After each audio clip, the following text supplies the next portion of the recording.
Every day around the world, some 8.6 million passengers step aboard planes. That's nearly 6,000 every minute. And that number is set to grow. In fact, by 2032, it is expected that passenger numbers will double worldwide to nearly 7 billion passengers per year. Leaders of the aviation industry have been meeting in Geneva, Switzerland, to work out how they will be able to cope with this growth and how to do it in a sustainable way. How we continue to crisscross the world. Those around the world are going to have that accessibility. North America, Europe, Asia, we've been enjoying it. As you look at Latin America and the growth that's taking place, Africa and the growth that's taking place, it's really exciting. Being here in Geneva today, but in New York tonight. In fact, the industry's Air Transport Action Group, which organised the Geneva Summit, released a new report looking at the positive role aviation can play in economic growth.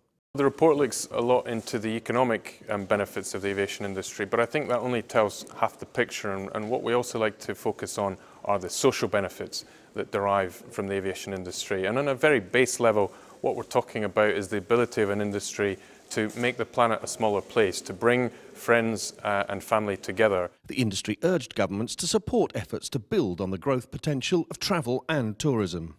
We know that we need to prepare ourselves for more passengers, more flights, and a larger fleet. It's vital that governments around the world look to travel and tourism as a way of boosting their tertiary economies and developing what can be a very sustainable industry. However, they must make sure that growth in aviation, as in all sectors, is done with environmental considerations.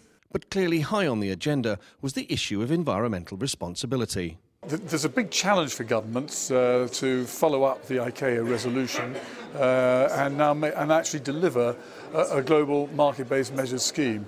There's a lot of work to be done. It's going to require a lot of goodwill among governments. It's going to require a spirit of compromise, and it's going to require them to keep their eye always on that goal, which is a common, fair, level playing field that will regulate this industry's emissions going into the future. Unusually for an industry, the aviation sector has been actively pushing governments to develop a global system to charge airlines for their carbon dioxide emissions.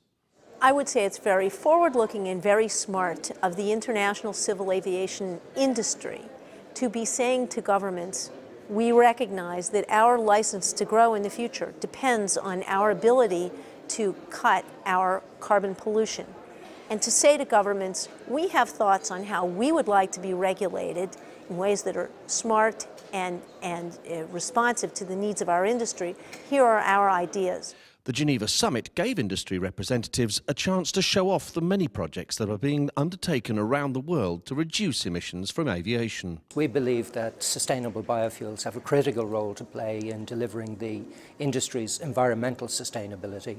And this is a new venture. We're putting our money where our mouth is because we believe the technology has existed for some time. We've just got to turn that technology into a commercial reality. But the question remains, can the industry continue to grow but also ensure it is environmentally responsible? The sky is the limit for the next 100 years of development of the aviation industry. The point is that that has to be done in a sustainable manner, making sure that the growth and the social development that we seek today doesn't harm the environmental footprint for future generations.